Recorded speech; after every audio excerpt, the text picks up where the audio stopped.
Bueno, tenemos por primera vez en el piso a nuestra columnista de género, Mica Herrera. ¿Cómo estás? Hola, ¿qué tal? Hola, ¿cómo te va? Bien. Un gusto que hayas venido hoy acá. Espectacular. Buenísimo. Siempre es mejor estar sentados acá, conversar, ¿viste? Siempre tiene otra dinámica. Total. Para poder conversar. Bueno, hoy, ¿de qué querés conversar con nosotros con respecto a la cuestión de género? ¿No? Veníamos hablando con Flor hacia los cruces, digamos, de cómo las crisis impactan en general en toda la población, pero en particular en las mujeres disidencias, y eso tiene que ver primero con la feminización de la pobreza, que lo hablamos siempre, en relación a la asignación de tareas de cuidado y de reproducción que recaen principalmente sobre mujeres y disidencias, y ese impacto en además mujeres que tenemos o que tienen, no es mi caso, trabajos más precarizados por fuera de lo que es el trabajo doméstico y de reproducción, se ven, bueno, en muchos casos directamente interrumpidos y en otros casos, digamos, sobreexplotados. Hay una situación hoy que se está manifestando por parte de algunas teóricas y feministas y también teóricos, bueno, Verónica Gago, Lucy Caballero, Alex Roy, que vienen planteando un momento de implosión y no de explosión, que un poco nos sorprende, ¿no? Que ante tanto, en un ajuste tan brutal como este, por ejemplo, que las jubilaciones son las más bajas en toda la historia argentina, bajan sobre los niveles de la línea de pobreza, con represión, con todo lo que sabemos, como que nada nos alcanza, ¿no? Como que estamos así como muy conmovidos y conmovidas de que esté todo, entre comillas, hay conflicto permanentemente, pero que no haya estallado. Y en realidad lo que se dice es que hay una implosión, y hay una implosión para dentro de las familias, por eso las violencias son más agudas. ¿Por qué? Porque hay un sostenimiento de la precariedad de la vida con deuda privada. Digamos, todas las personas hoy estamos endeudadas. Digamos, todas estamos endeudadas. El capitalismo financiero y de plataforma, como hoy se lo denomina a este capitalismo postindustrialista, nos tiene una deuda a la medida de nuestros ingresos. Digamos, sí nos sabe caracterizar. Claro. Sabe caracterizar a los sectores. Entonces aparecen distintas plataformas con distintos intereses, por supuesto. De acuerdo a tu interés, voy a saber a qué clase social, hablando en términos del siglo XX, perteneces o cuál es tu nivel de explotación. Por eso también Verónica Gago, por ejemplo, reniega de la categoría de excluidos y excluidas y prefiere hablar del nuevo proletariado, ¿no? Claro. Que es interesante pensar en esos términos. Y también, digamos, en estos contextos de implosión, por supuesto, todos lo sabemos, cuando hay una situación económica tan acuciante y además estamos tan aturdidas y aturdidos con un bombardeo permanente de malas noticias, inevitablemente te afecta tu salud mental, ¿no? En términos de hablar de salud mental, no hay dudas de que es un momento de... La ansiedad es inevitable. Claro, y además hay un único horizonte que lamentablemente es el dinero. Todo el tiempo se habla del dinero y a mí en lo personal es algo que vengo pensando, digo... ¿Cómo puede ser? ¿Cómo puede ser? No, es un síntoma de esta época y a nivel mundial también. Quienes hablan son personas economistas, incluso personas que nos caigan muy bien, digamos, ¿no? Está hablando de la economía, y habla de la economía porque todavía no está hablando de la política. Y ahí hay un conjunto de malestares que antes en el momento donde la fábrica o la industria ordenaba la familia nuclear, ordenaba bajo la división sexual del trabajo, pero ordenaba, digamos, los malestares de la época. Bueno, hoy hay un sinnúmero de malestares, todos estamos queriendo que no empeore nuestra situación, entonces es muy fácil ver al enemigo al lado porque es mucho más difícil entender las riquezas que tiene Elon Musk, Bezos y todas esas cosas que aparecen de manera tan abstracta. Pero en lo concreto lo podemos ver cómo nuestras vidas están absolutamente precarizadas y además están condicionadas a futuro, porque la deuda de los hogares, que además depende del sector social, hay deudas con, digamos, lo que son la tarjeta naranja, efectivo sí, digamos, ¿no? Agencias claro, de segundo orden, digamos. Sí, oficializados, pero cuando no se les puede pagar a ellos hay una deuda contraída con alguien del barrio, y es la economía del delito. Y la economía del delito es todo un tema porque genera mano de obra desesperada que termina agarrando a cualquier precio cualquier cosa porque hay deudas que pagar, porque además la deuda hoy es para comer, para pagar medicamentos, digamos.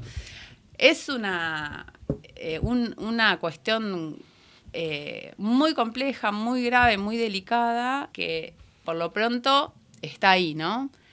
Implosionando, sin dudas. Sabemos, además, la otra vez estuvimos en la mesa contra las violencias, reunión con distintas instituciones. Yo soy optimista igual en este contexto, no optimista por lo que está pasando, sino que veo que también hay una estructura social que funciona igual, incluso cuando el Estado es antifeminista. En la mesa contra la violencia lo veo, el nivel de participación institucional y de organizaciones sociales sigue siendo masivo, sigue habiendo en la agenda el trabajo articulado para mejorar los dispositivos, pese a lo que ha pasado con el retiro de las políticas del gobierno nacional.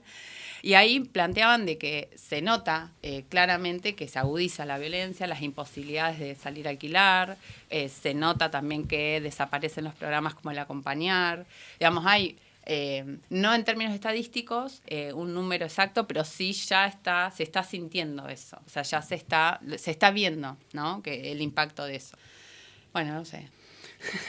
No, me quedé pensando en lo que decías recién al final, porque efectivamente este es un Estado claramente antifeminista, ¿no? Pero bueno, también venimos de una experiencia donde por ahí vale la pena reflexionar sobre cómo sería un Estado feminista, ¿no? Y vos ¿por dónde te parece que son algunas puntas que se pueden trabajar en ese sentido?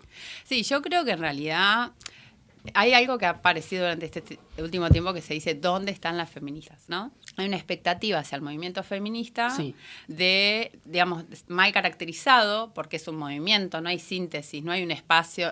Por eso nosotras hablamos de feminismos y no de un feminismo, que como todo movimiento surge masivamente, fuertemente, después de lo que fue el 3 de junio, del primer Ni Una Menos, digamos, sí, empieza a tomar potencia, y lo que tiene es una potencia, justamente vamos hacia un lugar desconocido, hay un lugar hacia donde ir, un horizonte de exploración, que eso está hoy arriba del escenario de las subjetividades de las mujeres y feminidades. A diferencia de lo que pasa con los varones, que también no es que es nuestra responsabilidad, aunque podamos tener algunas quienes querramos generar lazos de diálogo, lazos sociales, construcciones sociales, lo que pensemos. Digo, hay en esa familia nuclear que se desarma, en esa familia con una división sexual del trabajo, donde la mujer trabajaba en el hogar, digamos, tenía ese lugar doméstico, estaba mal visto el trabajo fuera de la casa. Estoy hablando antes del 70, ¿no? Sí. Pero digo, en términos históricos es ayer, ¿no? Después la introducción de la mujer a las tareas también fuera de la casa, pero sigue asumiendo así todo, las tareas de manera, subjetivamente de manera obligatoria como propias, ¿no? La idea de la buena madre, de vos tenés que hacerlo, tenés que hacer vos, y total no me cuesta nada, así, digamos, como cosas propias. Eso se pone en crisis de a poco, en términos históricos. Por ahí nadie le supo poner un nombre, pero también el lugar del varón proveedor también apareció en crisis. Quedó muy claro en los 2000, digamos, el varón, y yo me acuerdo de experiencias de las compañeras contando en uno de los primeros paros del 8 de marzo feministas que hicimos asambleas barriales, que contaban que sus maridos o compañeros, muchos dedicados por ejemplo, a las actividades de la construcción, ante situaciones de despidos o de crisis, la salida era ir a la esquina, era depresión adentro de la casa o en la esquina o refugiados en el alcohol, digamos, imposibilidades materiales y subjetivas también de hacer otras cosas. Y las mujeres salieron a armar las ollas populares porque había que sostener la comida, no sostener la olla, como lo decimos a modo de síntesis. Y no es que porque nosotras somos fantásticas y ustedes son un desastre. Digo, cómo se construyen las subjetividades está moldeado, digamos. Está claro que el destino es la cultura, digamos. Somos a partir de esas posibilidades. Entonces, digo, en esa doble crisis, y que para mí por eso muchos varones votaron a Milei, o sea, la juventud, en términos masculinos, votó a Milei y las mujeres votaron digo, hay por parte de la derecha a nivel mundial, digamos, un discurso de querer mandar de nuevo a la mujer a la casa, ¿no? Volver a privatizar el conflicto, como si eso fuese posible. Sí, digamos, algo verdad. Que ya está pasando. La familia se modificó. ¿Existe la familia? Existe, de un modo distinto. Digamos, ¿existen los vínculos? Sí, de un modo distinto, de múltiples modos. Sí. Que, vos sabés que te estaba escuchando y además también en esto me parece que juegan también los estereotipos, porque si uno lo toma en términos históricos, lo que está en esa idea es la familia liberal y burguesa, ¿no? O sea, la que trajo el capitalismo, porque hasta en términos concretos podríamos decir que en determinados sectores sociales la composición de esa familia ya hace mucho tiempo era una familia que nada tenía que ver con ese estereotipo, ¿no? Y pienso también en esto que decías hoy con respecto al tema de lo de la crisis del 2000, ¿no? Que efectivamente golpeaba porque también golpeaba contra ese estereotipo, ¿no? Del varón proveedor, en un momento en donde el trabajo estaba como ahora, ¿no? O sea, bueno, nuevamente. Tal cual. Lo que pasa ahora Sí. tenés la deuda, que hace Encima. que... No, pero ahora vos la estirás. Porque vos no terminás, es tuyo el problema. Claro, Vos, bueno, en es aquel moral, momento- en vos sos aquel un mal momento- pagador, vos tenés que buscarte... En aquel momento yo me acuerdo de jornadas que se hacían en el marco de la CTA, digamos, o sea, bueno, hubo un par de investigaciones que se hacían al respecto. Lo que cargaba el desocupado en aquel momento era la responsabilidad concreta de sentirse él el responsable de Exacto, su destino, ¿no? claro. Era tremendo, ¿no? Cuando hay todo un orden social y un sistema que es el que lleva a un montón de gente a esa situación de angustia, de presión y de acorralamiento, porque verdaderamente es eso, ¿no? Igual que hoy. Igual. Porque hoy la culpa de la deuda o de que la idea de que vos tenés que convertirte en tu propio amo, ¿no? En tu empresario, tener que armar tu microemprendimiento, ¿no? Bueno, o la idea de, ya que lo meten ya con la ley bases y todo esto, ¿no? O sea, lo de los colaboradores. Exacto. ¿no? Ya Claro. no son trabajadores en Bueno. relación de dependencia, sino que son colaboradores, ¿no? Ujú. O sea, como si fuera un colaborador, uno piensa, no sé, Microsoft, un colaborador, bueno, es alguien igual a Microsoft. Bueno, es imposible ser igual a Microsoft. Sí. Sí, nos estamos quedando sin tiempo, pero es un tema que la verdad muy interesante pensar estas cuestiones de cómo pega la deuda en Sí. la cotidianidad. Bueno, vos sabés que en el marco de lo que es las discusiones que se da a veces con el tema de la deuda, con respecto, por ejemplo, a las deudas externas de los estados y de las naciones, siempre se plantea esto, de que son un sistema de dominación. Y en cierta forma, sacalo de lo macro y llevalo a lo micro y es exactamente el mismo Hay un montón de investigaciones, mecanismo. sí. De hecho, hay una investigación y se habla de cuáles son las características de la dictadura en Argentina como ensayo Claro. en Latinoamérica y qué es lo que pasó con ese modelo rentístico y financiero que adopta Martínez Dios y que comienza a partir de ahí, que también empieza a moldear subjetividades. Exacto, Pasa que tal cual.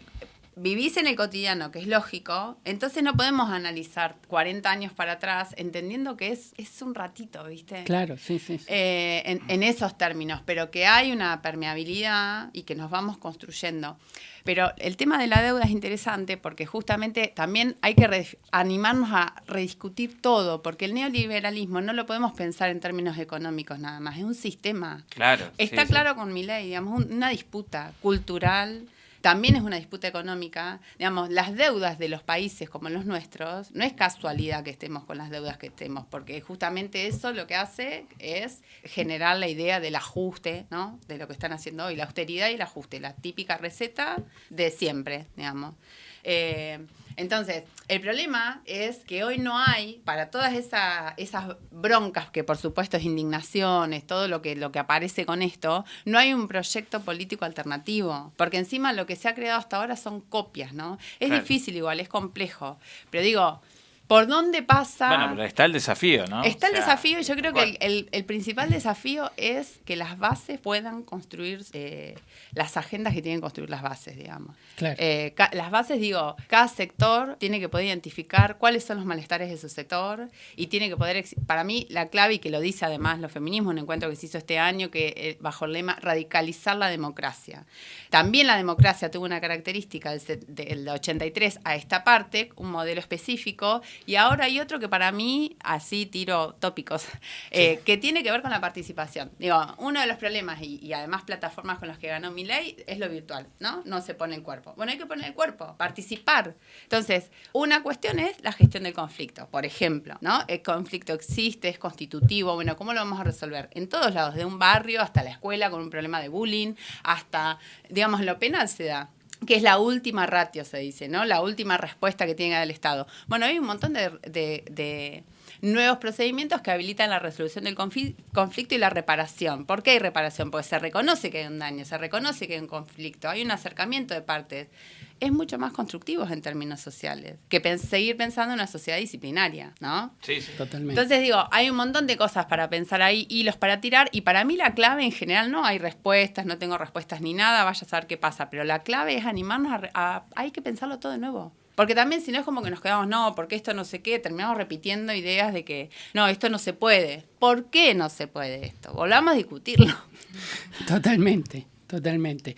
Bueno, ya nos quedamos sin tiempo, nos vamos despidiendo. Voy a leer el mensaje de Paula, una oyente cotidiana del programa, que dice: buena columna frente a la precarización de la vida y el endeudamiento. La política habla en voz baja o guarda silencio y la oposición estética escribe comunicados o pide paciencia. Encima, varios referentes acusan haberse pasado de progres por los derechos conquistados para mujeres y disidencias como si fueran cosas separadas, frente a las cuestiones económicas, el hambre o la pobreza. Son temas que nos van a quedar para los próximos programas porque es un hilo muy largo de dónde tirar, así que Mica, muchas gracias. Bueno, a ustedes. Nos muchas vamos gracias. a ver pronto. Bueno.